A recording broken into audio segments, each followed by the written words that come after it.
Well, we've got a welcome sight, which is young Maribye sitting on his mound, taking it easy. We were driving along Maribye and kind of coming into the area where he was last seen and spotted him on the mound, kind of in the block. So he's taking it easy at the moment. He's watching a waterbuck every now and then, which is, I don't think that's enthralling to him, far too little, as Morgan says, to really interest him. He's after always the bigger stuff like 500 buffalo or a herd of 30 elephants. Those are the things that entertain this cat. But he's every now and then will put his head over his shoulder and watch this waterbuck that's walking around in the background. But he looks very stoic up there, doesn't he? He's like he's perched on his little crown. On his little throne. He does look a little on the tired side though this morning. It's like he has not had a cup of coffee. His eyes are like drooping and starting to close. It's almost as though he's had a tough evening.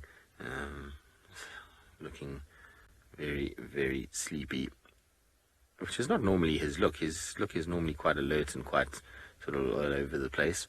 But I suppose when you've had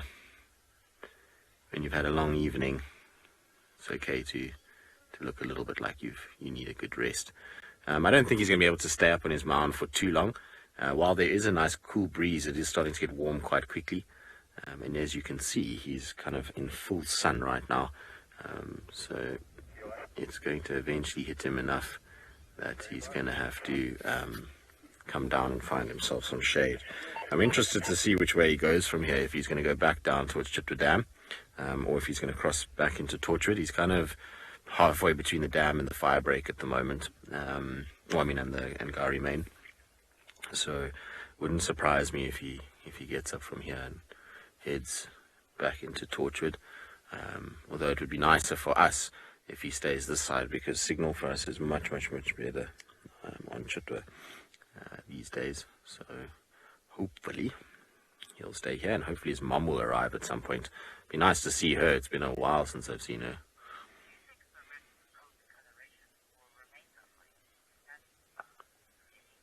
Nearly, yeah, I think so. I think his coat coloration will remain exactly the same. Light color like that. Don't think you're going to see it changing too much going through his life. You say it's a stunning coat color. He does have a pretty coat color, but I must be honest, I prefer his mom's coat. That more kind of orange gold as opposed to this yellow gold that he's got. It's not to say that he's not a pretty boy. It's just I like that rich color that Thandi has. Klalamba also has it as well. She's got a very orangey appearance to her, which is quite nice.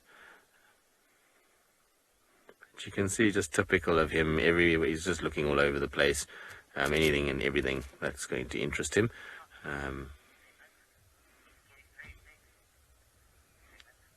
And he is getting big. He should be. He's marching on in age now. So if you compare him to the likes of Shasha or to Tsemba, he's still got a lot of growing to do, or even as a male leopard. But he's definitely putting on size by the day, and the fact that he's starting to kill his own things and do that kind of stuff will only stand him in good stead. I think eventually you can't push your tail against the mound. You see he's not standing on his own tail. Maribye, you are a funny cat. But he's still got a lot of growing to do before he even can remotely compete with any of the other cats as a dominant leopard. Well, we've got Thandi just next to her. She's just come down one mound, and I think she's going to go up onto the next one. So we'll just park here and see where she goes. Maribye is still up from where she is, so I'm pretty sure he'll kind of join her at some point. It's going to merge into two sightings here. The next little bit. Let's see if she goes and stands on this mound. Nice to see her though. You can see the coat color difference immediately. I was saying she's got a much richer color coat than little Maribye. Maribye is a bit more yellow in coloration, but so cool to see her. She still looks wonderful, even that she's going on to 15 years old now. It's amazing that she's still doing as well as she is. Let's try to keep up with her. Her son is not far. He's just on the northern side of her at the moment. can see the other car. So Oliver, I don't know if I got this question is what Karula, how long did she stay in charge for before she disappeared? I think that's what I got. Yeah? I think that's it. That's it. Thank you, Morgan. So Karula was dominant for a number of years. She was from 2002, I want to say. She was... No, wait. I've got to get this right now because she disappeared in 2017. So it was, 2007, 2006, somewhere there. She started to dominate from, and then she was dominant until she disappeared in 2017. And she was still holding dominance at that point. She wasn't, at that point, no longer territorial. She was still able to hold her dominance and do her thing, which is why it was so sad that we lost her, because she was still very much a feature of the landscape. You can imagine when she disappeared, she was like 2.5 years younger than what Thandi is now. So Thandi has outlived Karula by quite a long way. What she's seen. It would have been nice though. Imagine if Karula had just gotten one more litter out. It would have been very cool. They've been feeding well though, both these cats. You see, both of them are full.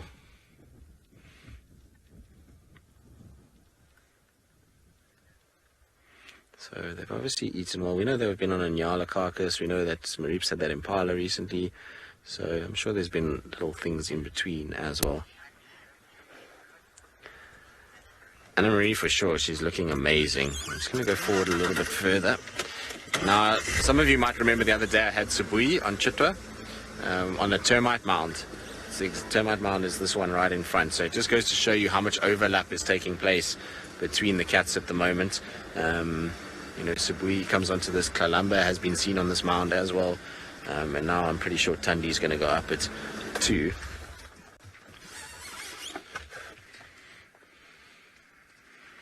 Looks like she's going to cross into Little Gowrie. Her angle has changed slightly now. She's not walking as far north now.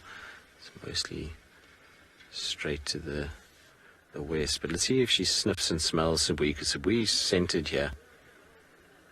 Nope.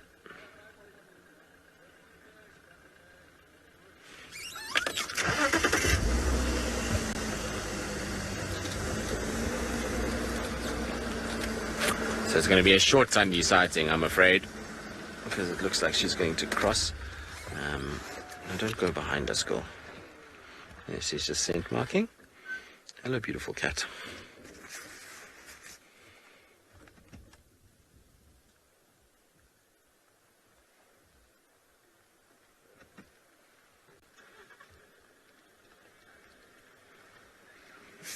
Very cool. Off she goes into Little Gowrie. So we'll leave her there, I'm afraid. It's an area we can't go to. So we're going to have to let her go, and we'll just keep an ear out. If she starts to go north, then we'll come back round, catch her on the other side, and go with her. I'd like to spend as much time with her as possible, because she seems to be a lot more elusive than Maribye, which is par for the course. I mean, he's a young male leopard, so it's pretty much he just hangs around in his little area and does his thing between the two waterholes, which is Chitwa and Ledwood Dam.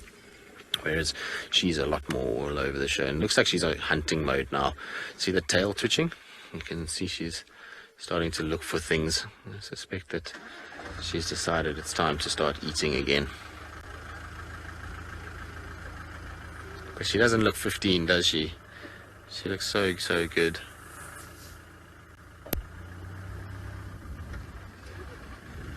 Awesome.